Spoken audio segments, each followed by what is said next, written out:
Well, hello everybody. You may have been watching some of my earlier videos where I've been servicing grandfather clocks, and a few people have asked, how do you take the movement out of their cases?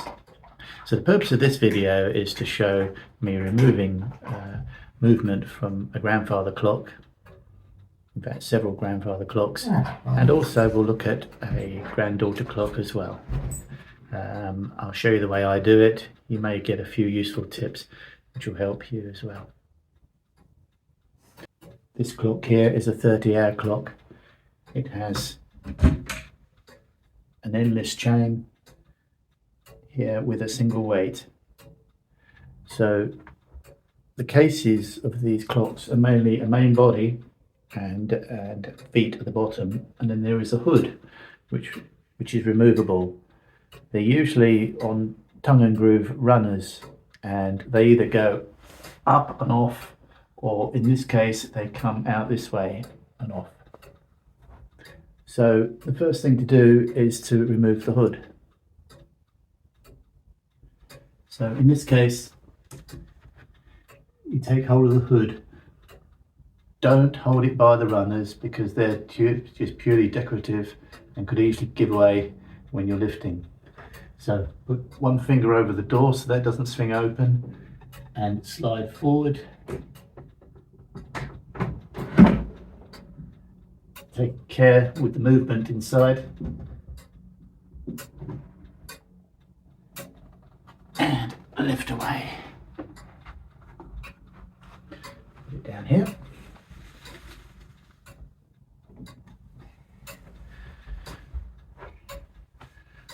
Right, the movement itself sits on a saddle board, a block of wood which just is supported by these two uprights here, and it's held in place by the weight on the end of this chain. So the best thing is to leave the weight on while you're removing the hood, because otherwise if you take the weight off the movement becomes a bit unstable and it could fall forward, being front heavy with the dial here. So that's why we left the weight on. But now we've got the hood off, we can remove the weight.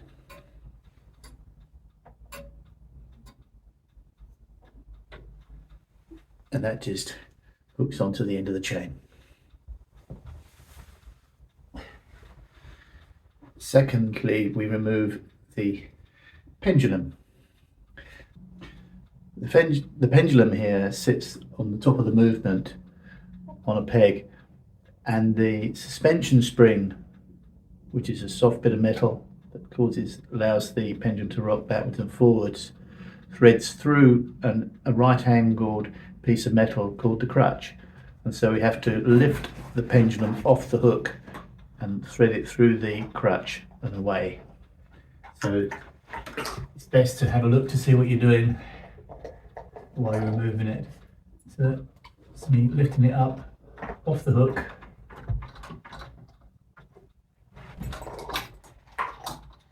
that's it through the crutch, down and away and up.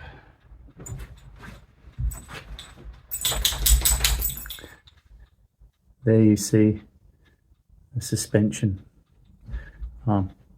Very delicate, easy to tear, so be careful when taking it off. Put that down.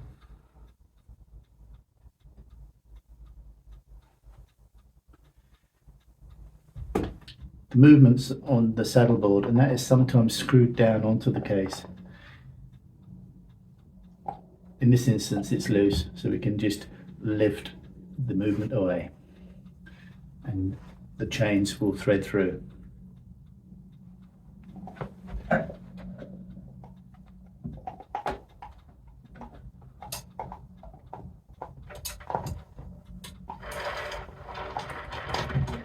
It's taken care.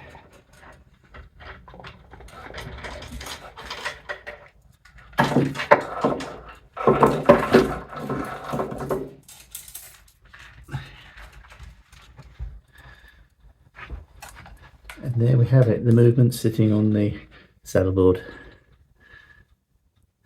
That can now go to the workshop for repair. If this is a customer's clock to repair, you may well decide to leave the case behind at the house. It saves the risk of any damage to the case and also the extra stress and strain on your own body. So all you need at the workshop is a movement holder for this to sit on, so you can service it in the garage. All you need to take back with you then is the movement, the weights and the pendulum. However, I have taken complete grandfather clocks away. I've just put them in a small hatchback car. If you put the seats down, you can lay the case on the back and it will fit. Just put some towels around the edges to save any damage. And one tip is, if you've got a strike hammer on your movement, wrap a tea towel around it, because otherwise on the way home, every single bump the car goes over, this will start chiming at you and it gets a bit irritating.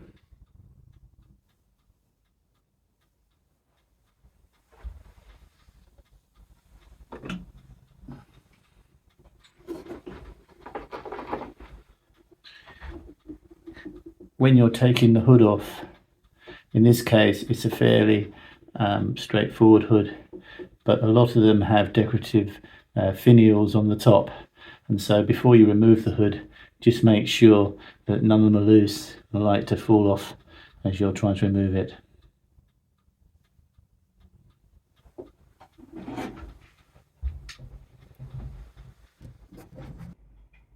So if I was going to remove the movement from this moon phase clock, when it comes to removing the weights, you'll find that in this case we have two weights. They're actually hung in this instance with catgut. Sometimes they're copper, sometimes they're brass, sometimes they're steel linings. And what I recommend is raise them up to near the top, but not too much. Leave a bit of a gap. And then with a bit of tape, wrap some tape around the windings of the cord, so that when you remove the movement, they don't unravel in an awful mess.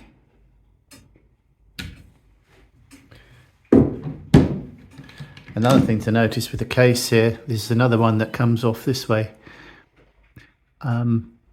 Sometimes they have a peg, a wooden peg or a steel peg holding the hood. Sometimes they have a wooden or steel peg holding the hood in place. And quite often in the past there was a lockable metal lock that would prevent the case from being taken off, I assume to stop the servants from filling the time. And in this case you'll see this quite often on clocks, there's a hole here where the metal securing rod would have come through to hold this in place, so that the hood could not be removed.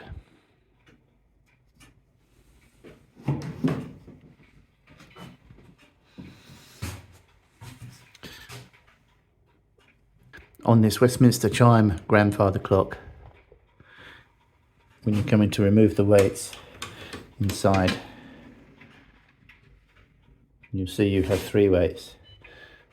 And what I recommend is, again, hoist them up and remove the weights. Use your tape again around the chain to stop it from unraveling. And when you take the weights off, identify them as left, middle and right, so that as they are slightly different weight sizes.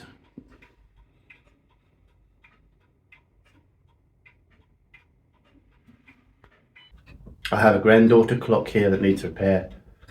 I need to take the movement out of the case. The movement is fitted to the cabinet by some brackets inside which hold the movement to the front face of the panel here. And the way to take it out is to remove the movement back out through the back door. So to do that, we have to remove the hands off the dial first.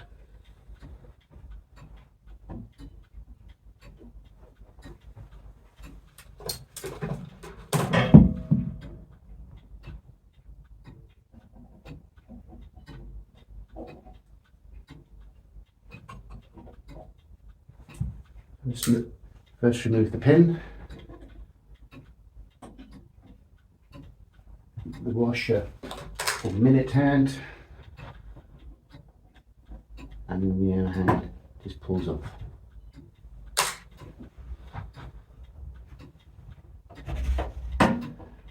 Second thing to do is to remove the pendulum from the back.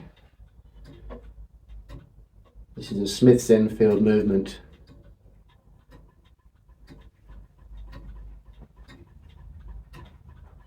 And it's just got a small pendulum, just like you'd see in a metal clock.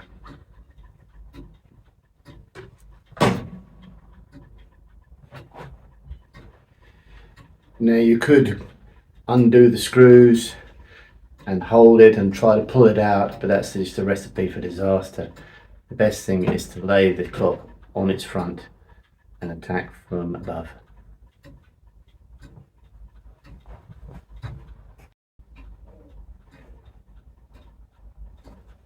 Take cushion.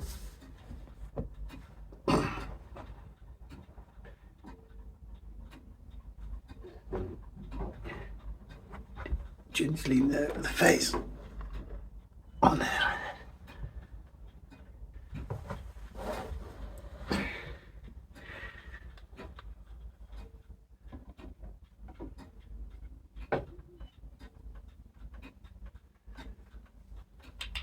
The movement is behind the chime bars, so we have to remove the chime bars first to be able to lift the movement out. That's held in by one screw.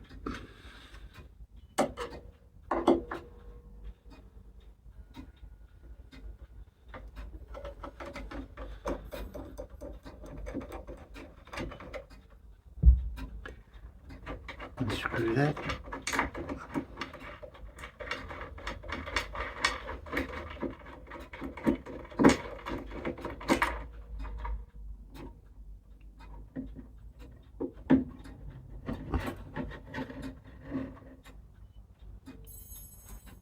Lift that away.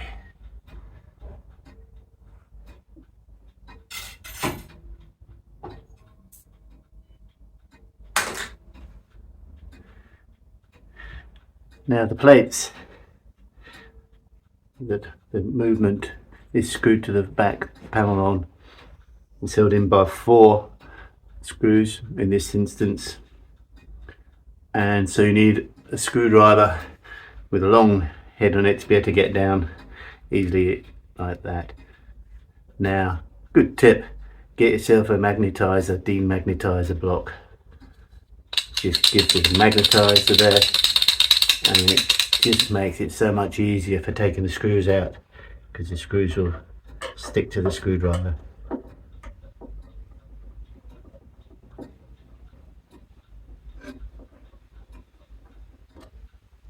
One.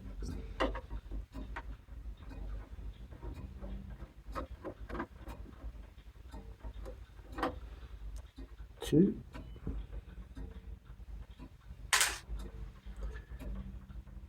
Ones.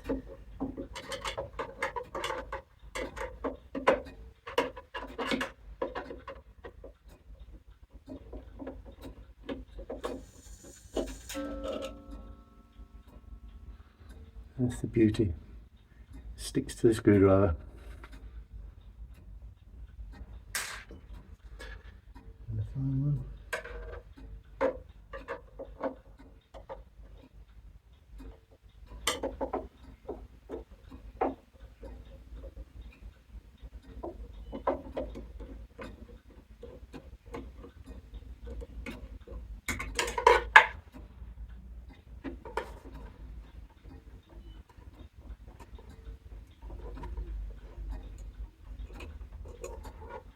And there's the fourth screw. And now the movement can be lifted out as a one piece. And there we have it.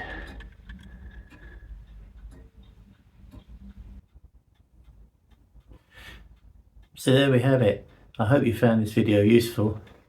For the beginners out there that do have any problems, don't worry. I'll make sure I include a few useful swear words in the next video. So thanks very much for watching, and we'll see you soon for the next video where we take the grandfather clock you saw us dismantling there apart for a service. Bye.